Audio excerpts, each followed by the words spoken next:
Ahí lo que tenemos ahora son, después del COVID, la derecha ha puesto sus piedras recordando los muertos del COVID. En La Fuente, ahí lo que tenemos ahora son, después del COVID, la derecha ha puesto sus piedras recordando los muertos La del derecha COVID. puso piedras por los muertos del COVID. Gabriela Cerruti se refiere al único monumento y homenaje que hay para los 130.000 muertos por la pandemia, Edgardo, y esto armó un revuelo casi sin precedentes. Sí, y uno se pregunta con qué necesidad, ¿no?, se dirigió de esa forma a los familiares que han perdido a sus seres queridos con el dolor tremendo que fue y no haberlos podido ni siquiera despedir durante el COVID, ¿no? A ver, ¿con quién quiso quedar bien? Ella dijo esto mientras acompañaba a la ministra de Igualdad de España, Irene Montero, y ella misma, Gabriela Cerruti, lo puso en las redes. No es que alguien la grabó y sin que ella se dé cuenta lo puso en las redes. Bueno, después ella está con Alberto Fernández en París, en Francia. Ella quiso corregirse, pero en realidad a ver, está claro lo que dijo. ¿Cómo quiso corregirse? Ella dijo, ¿Qué dijo? Claro, ¿cómo está quiso? claro lo que dijo, ¿no? La derecha ha puesto sus piedras recordando a los muertos por COVID. Después en París habla con los periodistas y dice, no, que en realidad ya estaba hablando de aquellos militantes de la derecha, de la oposición, que iban a protestar a plaza. No estaba hablando de eso. En ese momento estaba hablando de las víctimas que con un gran dolor fueron a Pero ella le estaba mostrando las piedras a la no hay ministra de Igualdad de España. Digo, no hay manera de corregirlo. Y te cierro con esto. Yo digo, ¿dónde quedó lo que promete Es verdaderamente Alberto lamentable. Fernández y Cristina Kirchner? Dice, basta de odio, tiene que haber diálogo, tiene que haber buena relación entre todos. Cerruti no es el mejor ejemplo y la gente que perdió a sus familiares no tenía por qué soportar esto.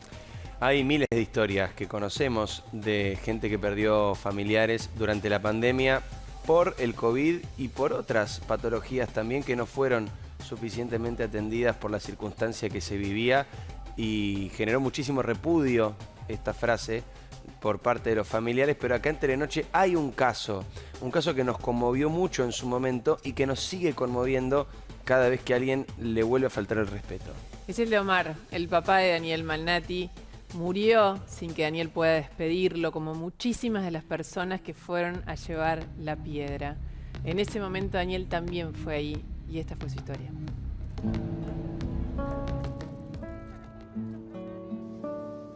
Ese Jorge es mi papá, él era médico cirujano y no lo pudimos despedir.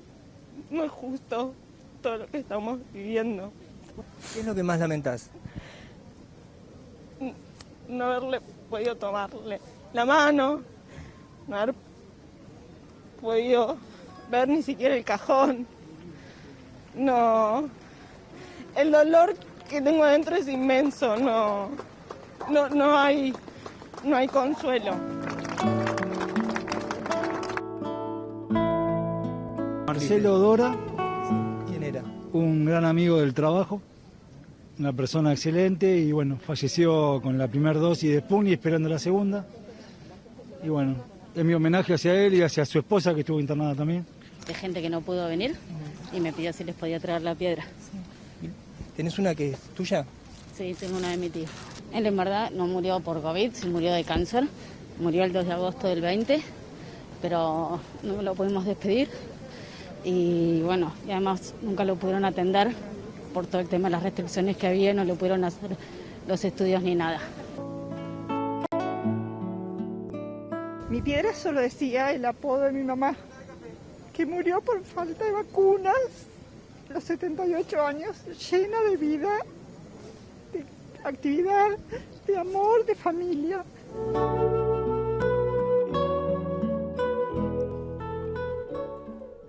Nelson, es tan inexplicable el dolor que es para cada uno de los seres humanos que vivimos en este mundo lo que fue esta pandemia, y en Argentina con el tiempo que nos llevó tener las vacunas. ¿En qué está pensando? Nada menos que una portavoz que se dedica a decidir lo que tiene que comunicar a un gobierno cuando dice algo así.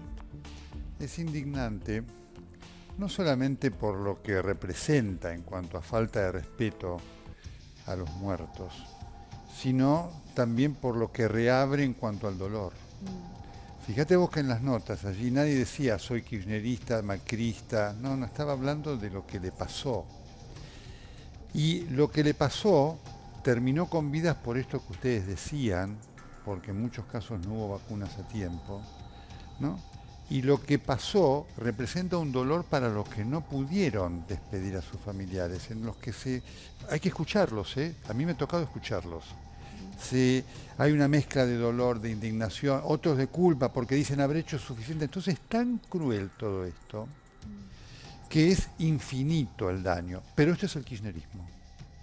El kirchnerismo es esto, es algo profundamente inmoral.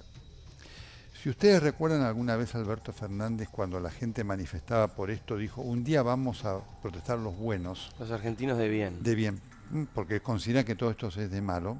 Mientras reconocía la inmoralidad cuando decía la fiesta de olivos. Esto es además el concepto de poder que tiene el kirchnerismo. Es decir, durante ese periodo, el privilegio del poder permitió cosas que otros no tuvieron. ¿Y saben qué es lo tremendo? Que ese dolor no cesa y se reabre. Es decir, no es solamente indignante por lo conceptual que significa este disparate, sino porque en los hechos concretos hoy hay gente que ha visto reabrir esa herida tan profunda de un dolor inconmensurable. Gracias, Nelson. A ustedes.